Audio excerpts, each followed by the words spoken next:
John Mounds. Today we're going to talk about the key role of fucosylation as a central modulator in the immune response. It modulates adhesion molecules, it modulates inflammation molecules, and it also modulates even apoptosis molecules. How does it do this? Well, Jun Lee has gotten a lot of data here. We put it all together. And what we've observed, we have data related to in humans with normal rheumatoid arthritis and SLE. We have mouse data related to TNF-alpha transgenic mice. We have extensive amounts of data in all these conditions.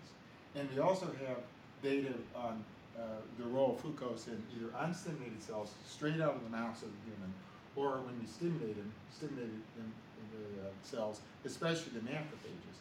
And so the basic observation is in unstimulated cells, especially from rheumatoid arthritis, that are very active, you see an increase in FUC1, 3, and 6.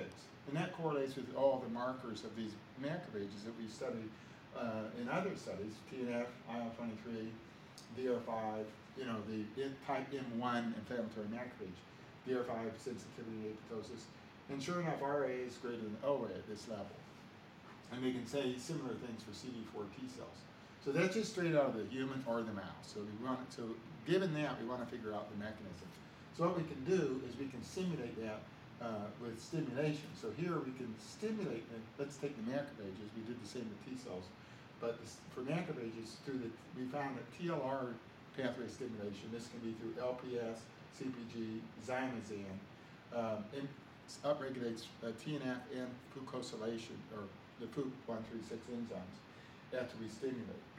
Okay, so that's again meaning that when you get an activated macrophage, you get increased fucosylation. Now let's manipulate this. So over here, what is the role of this increased fucosylation in T cell or macrophage development? If you polarize the macrophages on development, and we can do this by taking bone marrow macrophages and treating with either GM-CSF to make M1 inflammatory macrophages or GM-CSF to make M2 macrophages.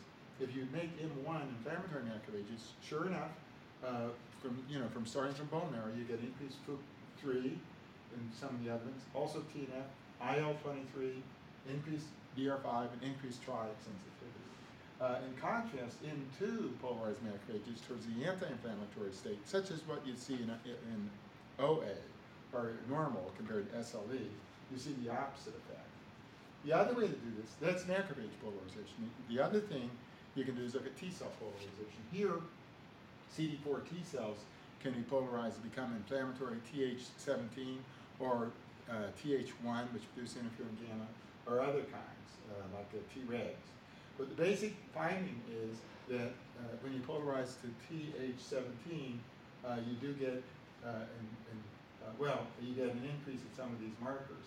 But the key trick now, the key sort of interesting point, is if you do the polarization in the presence of tri-2D-gal or fucose, what you see is actually a decrease in some of these pathways. You see a decrease in tri-2D-gal and fucose.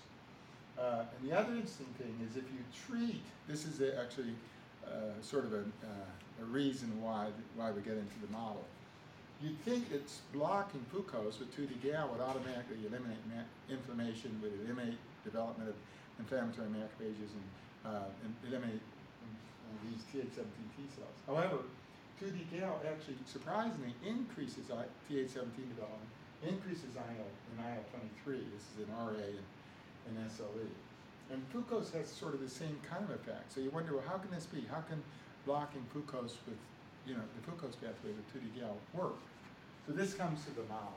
In the steady state, right out of the patient, the macrophages are activated.